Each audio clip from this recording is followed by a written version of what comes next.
করেছিলেন। অনেকেই বলেন যে জোর করে জিয়াউর রহমান মুজিবের গ্রেফতার করে ক্ষমতা দখল করেছে। জোর করে জিয়া ক্ষমতা দখল করে নাই, জোর করে মুস্তাক আমার আওয়ামী লীগের লোক মন্ত্রী পরিষদ পর্যন্ত গঠন করেছিল। হাসিনা যাদেরকে নিয়ে মন্ত্রিত্ব করেছেন তাদের মাঝে অনেকেই সেই দিন মন্ত্রী পরিষদের সদস্য ছিলেন খন্দকার মুস্তাকের সাথে। খন্দকার মুস্তাকের পদত্যাগের পরে বিচারপতি আবু সাদাত মোহাম্মদ সাহেব রাষ্ট্রপতি হলেন। তারপরে দেশের সার্বিক অবস্থার বিবেচনায় জনাব জিয়াউর রহমান সাহেব সেই দিন চিফ মার্শাল অ্যাডমিনিস্ট্রেটর ছিলেন এবং রাষ্ট্রপতির দায়িত্ব নিলেন। রাষ্ট্রপতির দায়িত্ব নিয়ে তিনি এই দেশে আবার অবাধ গণতন্ত্র প্রতিষ্ঠা করার জন্য বহুদলীয় গণতন্ত্রের প্রবর্তন করলেন। সকল রাজনৈতিক দলকে রাজনীতি করার সুযোগ দিলেন এবং আওয়ামী লীগের নাম বদলেছিল বাচ্চান আওয়ামী লীগকেও আওয়ামী লীগ নামে আমাদের রেজিস্ট্রেশন দিয়া রাজনীতি করার সুযোগ দিলেন। তো এই যে রাজনীতি করার সুযোগ দিল ৭৯ সনে এই দেশের প্রত্যেকটি রাজনৈতিক সংগঠন সেদিন রাজনীতি করার সুযোগ পেয়েছিল। এই জন্যই জিয়াউর রহমানকে গণতন্ত্রের পিতা বলা যায়। এই দেশে গণতন্ত্র তিনি আবার পুনঃপ্রবর্তন করেছিলেন। ৭৯ সনে আমি আমার ছাত্রত্ব শেষ করেছি ৭৭ সনে। ৭৭ সনে ঢাকা বিশ্ববিদ্যালয়ে পড়ালেখা শেষ করে চাকরি বাকরি করবো, একটা মুসলিমের চাকরি পাইলাম।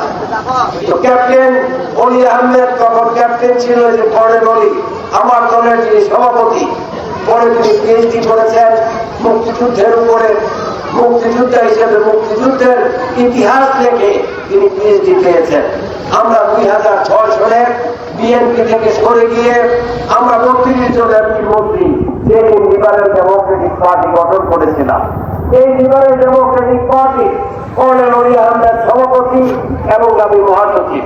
এই লিবারেল ডেমোক্রেটিক পার্টির আরেকটি অংশ তার ছেলে এবং মেজর মান্নান এই আওয়ামী লীগ সরকারের সাথে দালালি করেছে। ২০১৪-তে দালালি করেছে, ১৮-তে দালালি করেছে, ২৪-এও দালালি করেছে। কিন্তু আমি এবং কর্নেল অলি সরকারের নানা রকম প্রলোভনকে প্রত্যাখ্যান করেছি। আমার ছাত্র জনতা নেতা কর্মীরা আমাকে হাসিনার সাথে আঘাত করতে দেয় নাই। আজকে হাসিনার সাথে যদি আঘাত করতাম হয়তো ১৪টি এমপি হইতাম, 18-তে হইতাম, 24 হইতাম। কিন্তু আজকে ফলাই যাওয়া লাগবে, ফলাই থাকতে হইতো না, হইতো। এমপি তো আমি 4বার হয়েছি, মন্ত্রী আমি 2বার হয়েছি। বিভিন্ন বড় বড় বাণিজ্য সংগঠনের সভাপতি হিসাবে আমি দেশ পরিচালনার সুযোগ নিয়েছি। আমার আবার বারবার এমপি হইতে হবে?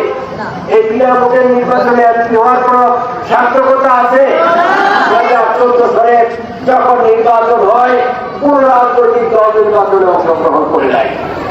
শেখ হাসিনা তার দলের ১৫৪ জনকে বিনা প্রতিদ্বন্দ্বিতায় নির্বাচিত করে নিচ্ছেন। আমি সেগুলা করে নিচ্ছে।